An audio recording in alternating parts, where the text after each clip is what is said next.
Miss Rummicky set down her paper copy of Humanity's Bloodlust onto her desk, the question from one of her students having caught her off guard. "I'm sorry. Can you ask that again?" "Is there a reason why humans are so murdery?" the djinn asked, her mask embellished with engravings of flowers and her forearms resting on her desk. "You've been going on and on about their wars, the famous murders, the coups, and the decimation of the Daramir. But is there a reason why they're all like this?" Miss Rimmicky took in a deep breath as she looked around the room. She could see that they all seemed to have the same question in their eyes, and she was hoping they would have just taken the short history lesson for what it was. "It is a difficult question to answer, more so for the simplicity of it," Miss Rimmicky said, then took one of the new manufacture memory cache cards and plugged it into the data display on the wall. "Humanity may not be the most violent of the star's children, as I believe that award goes to the Daramir, but they are by far the most violent within the Confederation." The display glowed to life, showing a pair of male human toddlers play fighting with sticks. While the Kerlaken and Yorpal may be predatory evolutions, and the Jinn, Optican, and Poit prey evolutions, none of them appear to have the predatory drive of the humans.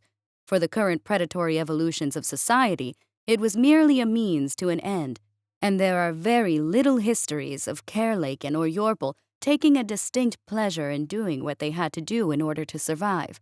The Nimiki, despite being a predator evolution, became extremely weepy when taking life, even under the most dire circumstances. "They're the odd-looking plant lovers, aren't they?"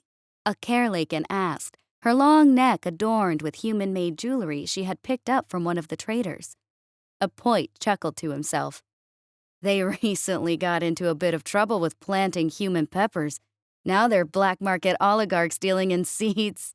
And they are still dealing with the loss of their livestock due to a simple mistake. You should see all the grazing statues they made of their animals in mourning," Miss Rimmicky said with a nod, stepping out from behind her desk and smoothing down the sweater she was wearing. A gift from, well, that's not important. "Now, what I am going to tell you is one of the reasons why a lot of members of the Cinderal Confederation are still wary of humanity. Some even fearing humans despite having them on our side. Actually, Ramira, shut the door to the classroom and pull down the shutter."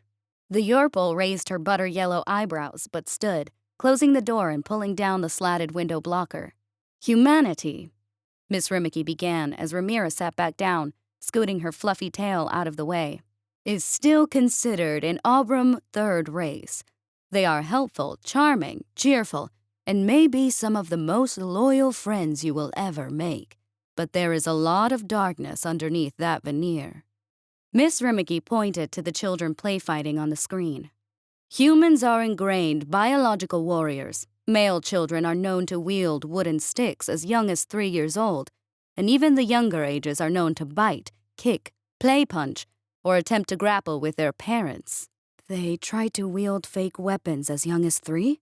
A male djinn said with a tilt of his masked head, his voice more curious than admonishing. "Why do they do such a thing? Are children not supposed to be cared for tenderly, wrapped in soft clothing and left to the colors of life?" A Kerlaken shrugged.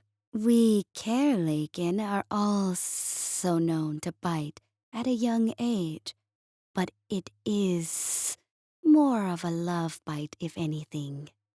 Despite their lack of teeth, even baby humans can impart an impressive amount of pressure for their size, Miss Rimmicky said, turning the slide to show a line of male and female children forming a giggling, skirmishing line, wielding trash can lids, sticks, and wearing cardboard box helmets. This picture was taken by a Poit visitor who was touring about a few human cities. He watched these human children make fake war, practicing working in formations. Then, when traveling across a heavily wooded area, he came upon formations of human children wielding sticks like rifles and practicing tactical movement in the woods. "Why are children being taught these things? Children are meant to grow up free of combat, to fully develop in peace," a female Yorpal asked from near the front, her black fur catching the light oddly. "They aren't," Miss Rimmicky said with a quirked brow. "They learn these things simply by watching. and innately try to mimic them. Human children are drawn to such things naturally, and not even humans know why. They dub it rough and tumble play, and the majority believes it is extremely beneficial to human children as a whole. Now, before you go asking too many questions, yes, there are many human cultures that encourage their children to play fight, pulling them apart just before it goes too far. Human parents believe it builds a foundation of knowing when too far is too far, as well as courtesies and customs. Miss Rimmicky tapped the pad of her finger to her hand, and the display pulled up the next image. The real question that a lot of us have been asking is why? Earth is considered a death world, and there has been a renewed debate on whether that is for the planet or what lives on it. Thousands of years of wars have honed humans into the perfect predator. One that can break, tear, and kill when it feels a need to. Worst of all are its side effects. Side effects? Ajin asked, all of her arms crossed. Is not being able to kill easily a side effect on its own?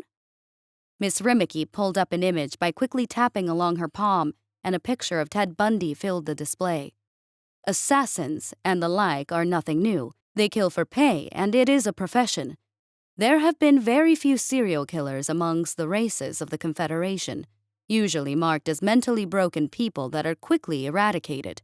Tintle, another black-furred Yorple, perked up her ears. Yes, Miss Rimmicky? How many murderers has Yorple kind had over the last, say, 500 years?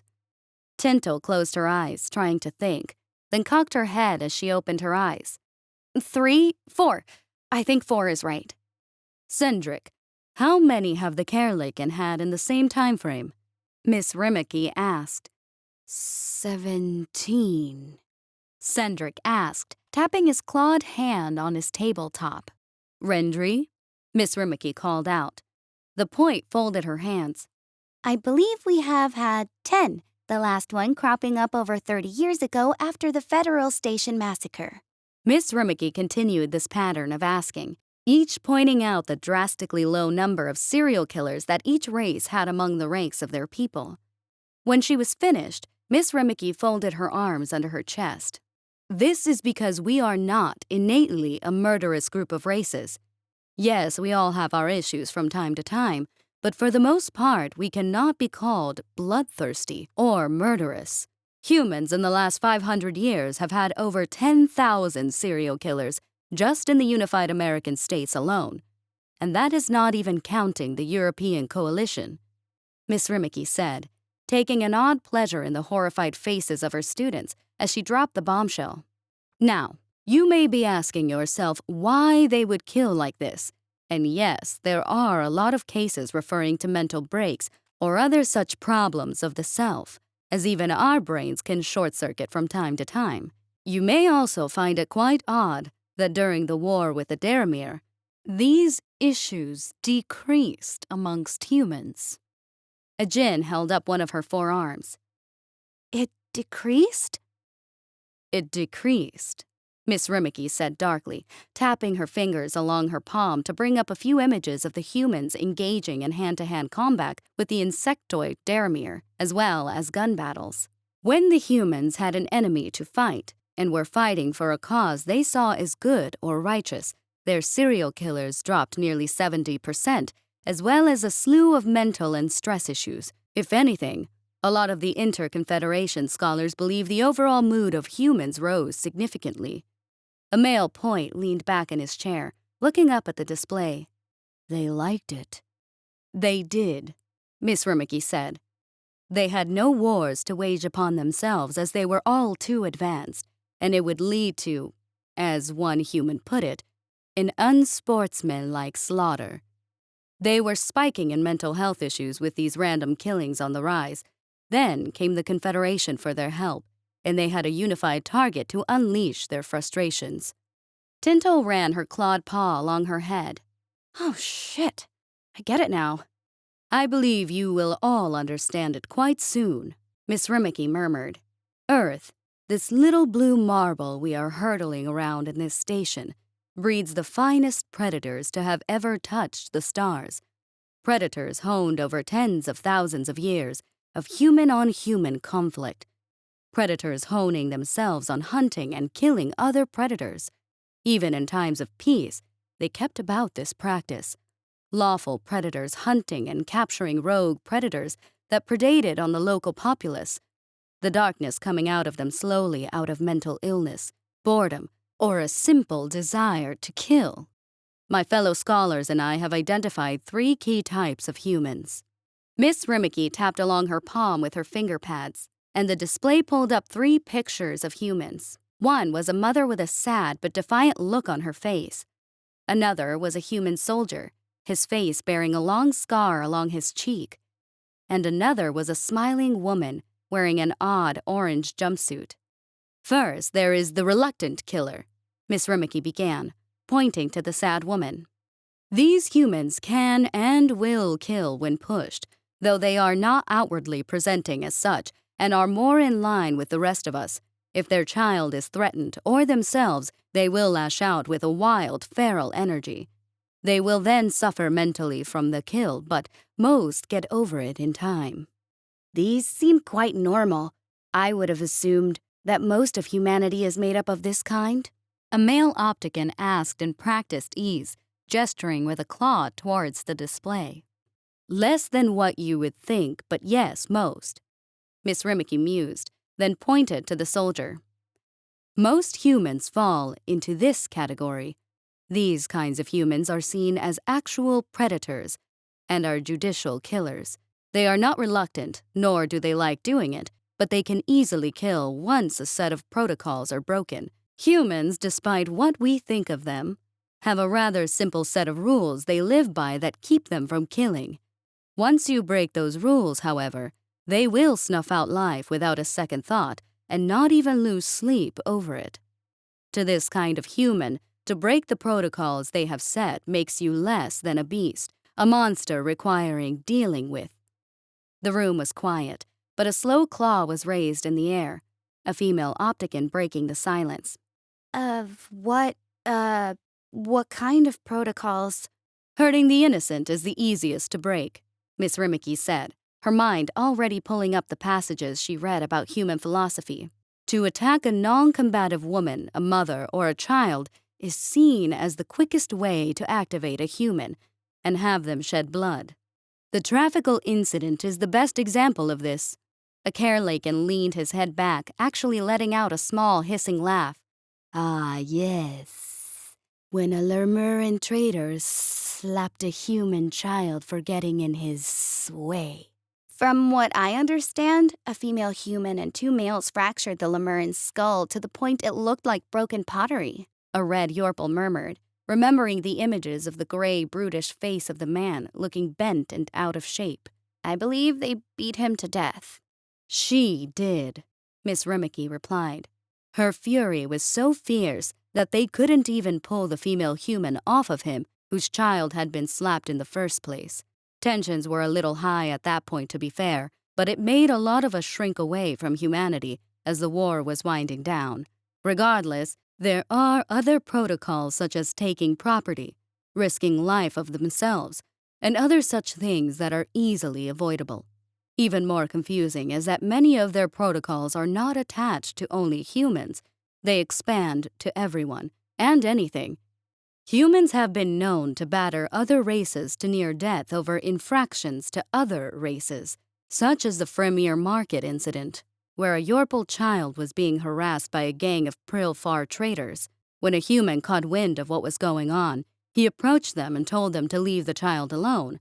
When they refused and kicked the child, he single-handedly brutalized all 8 of the Prill, then impaled the leader on the broken spike of a stall when she pulled a blade and tried to take the young Yorple as a shield. This is the first instance of an escalation of human protocols being seen in real time, as well as galvanizing the Yorple friendship with the humans.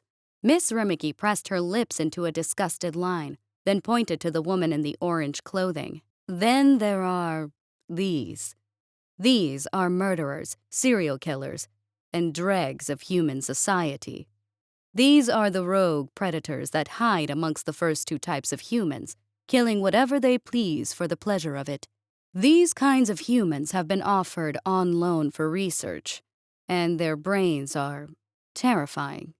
Killing, blood, organs, the screams of the dying, they are things of beauty to these kinds of humans and elicit the same kind of brain response as eating ice cream or watching a favorite movie. Company 13, a female djinn said under her breath. Company 13, Miss Rimmicky confirmed quietly, her head fronds giving a curt shake as she rested a thick hip against her desk. The darkest mark on humans during war. Humanity, knowing their surplus of perfect predatory killers and desiring to empty their legions of jail cells, created Company 13. And we all got to see what happens when a human is honed to its sharpest edge. Murderers and serial killers armed with energy blades and other melee weapons along with armor were sent in suicide-charging waves. They decimated the Daramir, cackling and howling as they did while the regular military forces of the humans mopped up behind them.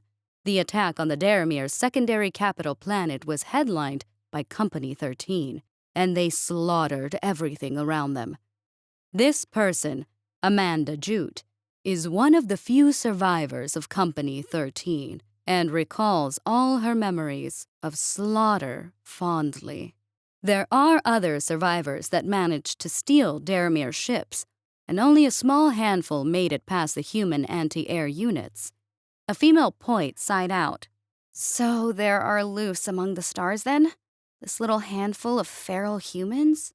For the most part, they hide well, which is terrifying in of itself. That is what really troubles the Confederation. The last two types of humans blend in seamlessly to normal society. You will never know you're near one unless someone breaks a protocol, or they decide to kill you. Humanity's cold calculation and combat strategy did do away with nearly 95% of its prison-held murderers, but that does not mean they are all gone. Miss Rimmicky said with a sigh. No, that was only the ones they had caught, the ones that had gotten sloppy. What all of you may not know is that there is a shadow war ongoing with humans. The judicial predators trying to sneak and snuff out the rogue predators before they can do too much damage, or to stop them altogether. Worse is that these rogue predators can hide anywhere. What are you trying to say, Miss Rimmicky? A blue opticon asked. Miss Rimmicky drummed her nails along the top of her desk, thinking over the words with pursed lips, then stood back up fully onto her feet. The reason why the Confederation is so scared of humans now, after the war, why you are in this class with no humans present, is that they want to arm you with knowledge. Humans are, for the most part, good. They are good people with big hearts and have a lot of love to give, but there is a dark shadow over them that looms in the day and night. Judicial human predators and rogue human predators are seamless, hiding in plain sight. There is estimated to be hundreds of thousands of rogue predators laying in wait, or are so clever that they have yet to even be found. There is estimated to be millions of judicial predators walking amongst you, and a simple mistake will set them off onto a path of bloodshed. Earth, for all its beauty, has created two of the most perfect predators to ever grace the stars, and their savagery is unmatched. Most scary is how calm they are when they go about their business. Then why not get rid of them then? Why not go through with you and other psychic races and root out the problem? A poet asked. Her fully colored blue eyes narrowed. They can't hide from the truth of the mind. Miss Rimmicky grinned fangedly, though her eyebrows were morose. You would think so, but they hide just as well there as they would on the sidewalk. Humans are immune to mental interdiction, and they are instantly aware of it as well.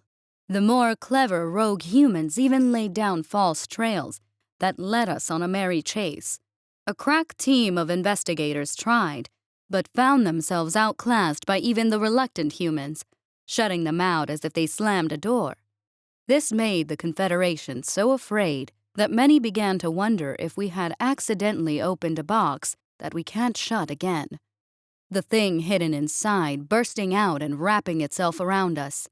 What we have to do, what all of you have to do, is understand who is walking with you, who is eating with you, and who you are talking to. Miss Rimmicky started, but a dull chime rang around the room, and she sighed. We will pick up on this later. Class dismissed. Everyone within picked up their shoulder bags or sling bags, looping them around shoulders as they all filed out of the classroom. Ramira had her eyebrows furrowed in thought when Tintle bumped her shoulder into her, and she snapped out of her thoughts. I figured it out, Tintle said smugly, squeezing next to Ramira as a Carlican slithered by. Ramira rolled her eyes. Figured what out? The odd smell? The one we both smelled in yesterday's lesson about the Daramir War. Tintle replied, gesturing towards her chest with her pawed hands. It was all over her sweater, and I know what it is. Ramira blinked at Tintle, not responding like the other Yorple wanted her to, and just waiting for her to blurt it out. Tintle, tired of waiting, leaned in towards Ramira's ear. Human. Ramira raised her brows, though she was less impressed. Very curious. Though, from what I've heard from my sister, their smell gets all over the place. How do you know it wasn't sold by a human from a store? It would smell like a human that way, too. It smelled like a male human, Tintle said in a frustrated growl. That has to mean something. Ramira smirked. Means the traitor must have been human. I agree. Ugh, Tintle muttered, feeling a little deflated after Ramira refused to acknowledge her find. How's your sister, anyway? Oh, she's still down there playing with the humans. I think she said something about conbratives or something like that. It sounded fun, though, Ramira said, unwrapping earthen chewing gum from a foil wrapper. Our parents send me some credits to buy her some new boots and such. I'll be dropping down over the weekend to see her. Tintle chuckled. May want to pack her some bandages, too, or some reactive healing pads. Freren landed face first into the fighting pit, rolling along in a brief ragdoll as the sun stuck to her dull yellow fur and pieces of protective gear came flying off of her. Ooh, Himmel hissed out, bringing his balled fists up near his chin. Ooh, I know that didn't feel good. Zetrin hummed in his throat, then turned to Himmel. She is getting pummeled out there. Freren groaned, then slowly came up onto her knees, picking up the pugil stick back up and slipping her helmet back onto her head. She was fighting Renee today, who, despite looking rather normal, was beating the absolute hell out of her. The human had an impressive way of moving her body weight around, but the full body check made her think that a lot of the weight was in her chest. Come on, furry. Back up you come. Renee called out cheekily, twirling her pugil stick. Drill sergeant ain't gonna let you off that easy.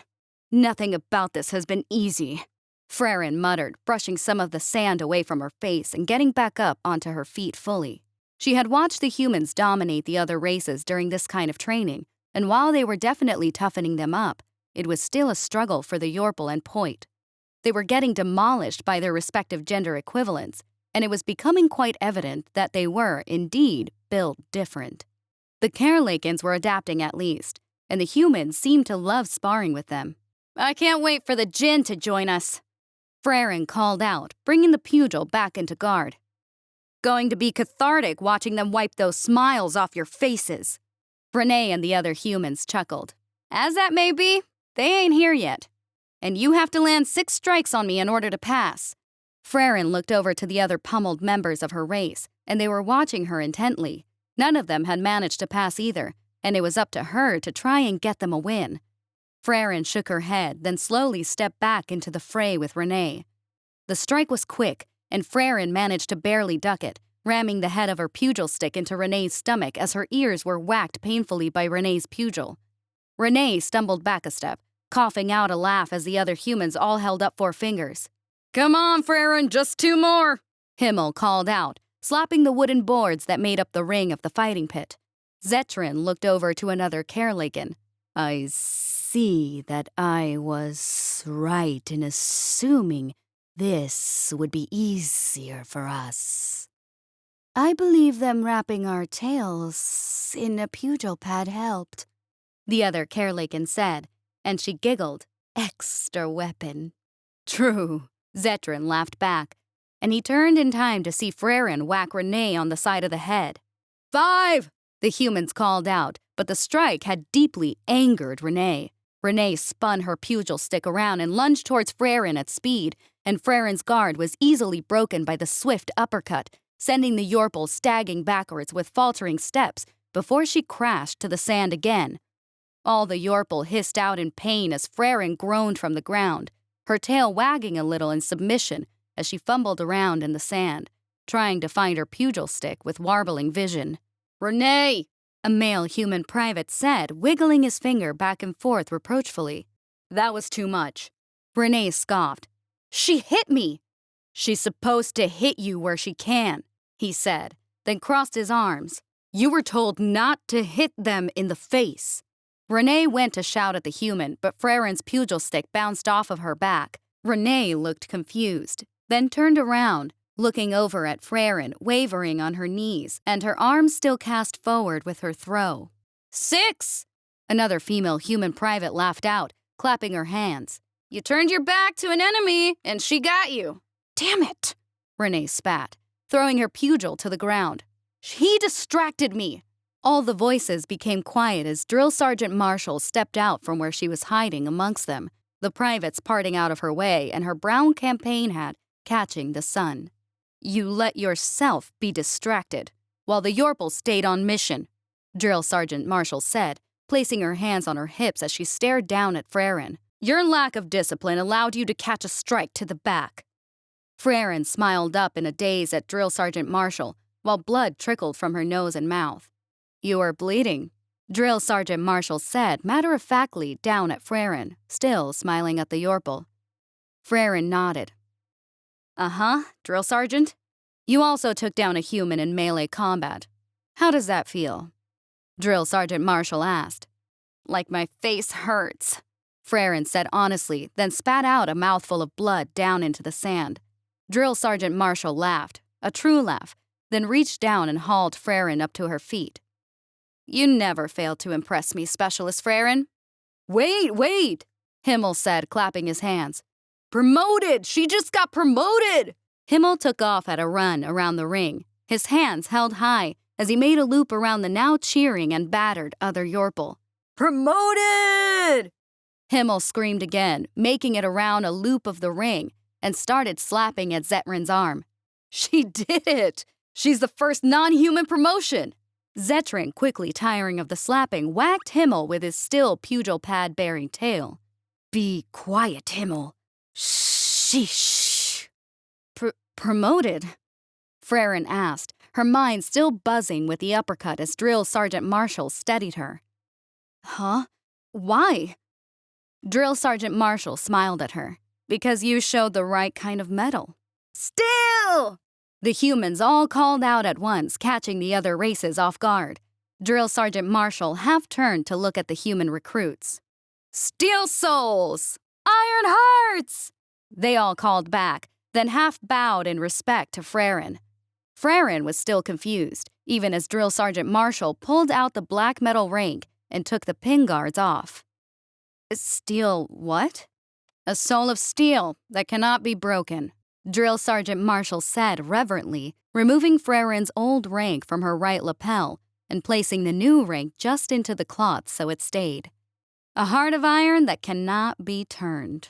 Frerin blinked at Drill Sergeant Marshall and would have smiled, except the woman had reared her fist back. "Huh?" Frerin managed to say. Then Drill Sergeant Marshall's fist slammed into her rank, and the Yorpal felt the metal pins bury themselves into her collarbones. Frerin held up a pair of clawed hands curled in pain, her face twisted. Then she let out a screech of agony, pulling on her lapel and jerking the pins out of her body. Drill Sergeant Marshall chuckled, then held Frerin still as she placed the guards onto the now bloody pins. "She's official now, eh, lads?" Drill Sergeant Marshall called out, pushing the still hissing and spitting Frerin towards the other human recruits. "Steel and iron!" They called out with whooping cheers, hefting the still cursing Frerin into the air as the other races clapped and whistled at her.